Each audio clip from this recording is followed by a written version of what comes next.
Hi, good morning. So we are hearing quick reaction from President Trump, who addressed the sudden and shocking death of one of his closest allies. So President Trump writing this earlier this morning on Truth Social, quote, Senator Lindsey Graham, one of the greatest people and senators I've ever known, is dead. He was always working and was a true American patriot. Lindsey will be greatly missed. Details and arrangements to follow. So sad. The senator's office shared the news of his death early this morning, citing a brief and sudden illness. Tributes domestically quickly pouring in. Senator Thune writing, Lindsey's long and dedicated service in the Air Force and Congress carried him to far-flung regions of the world, and also writing his influence on the federal judiciary or national defense and his beloved South Carolina will be felt for generations.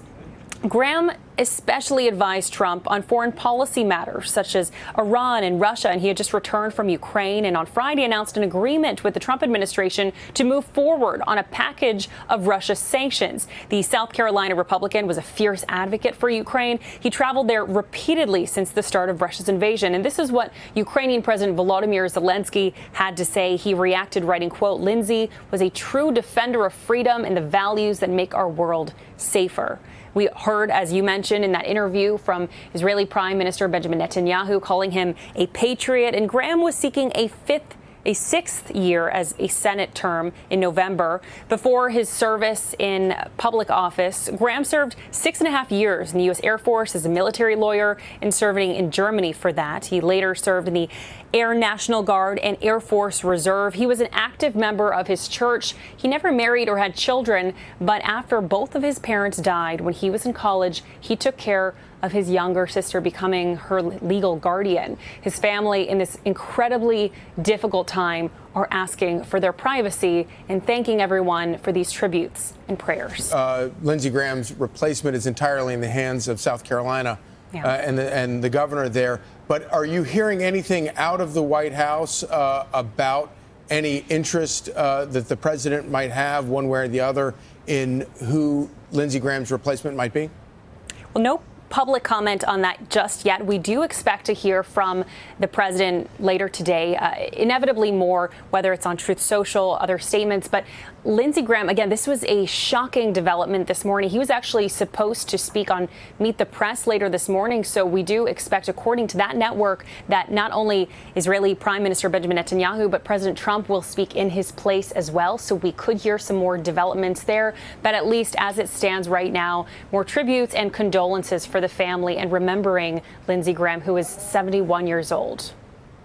And Alex, you know, the president has talked so much about his Save America Act legislation, and Senator Graham was a co-sponsor of that.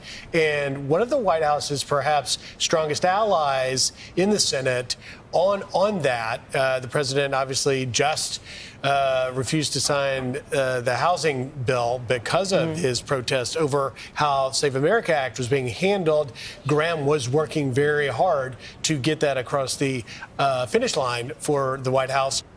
Absolutely. It's a great point. This has been seen as an uphill battle. The housing bill, as you mentioned, that did get signed into law officially yesterday, even though the president refused to sign it because he said that was in protest, him not signing it because he wanted to put more pressure on the Senate to pass the Save America Act. But that being said, there's a lot of questions over what this will mean, losing someone who was a supporter of the Save America Act. It does not help the president's push to make that happen.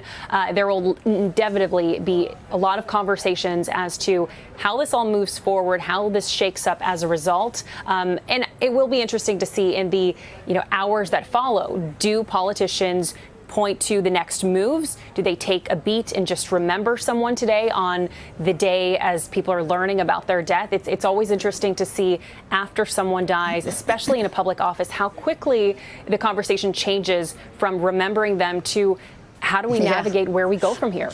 Yeah. Well, Alex Hogan, thank you for being at the White House. Please come back to us if you have any more information coming from the White House on the condolences, but also on the issues that we're talking about right now. As you said, those conversations happen quite quickly.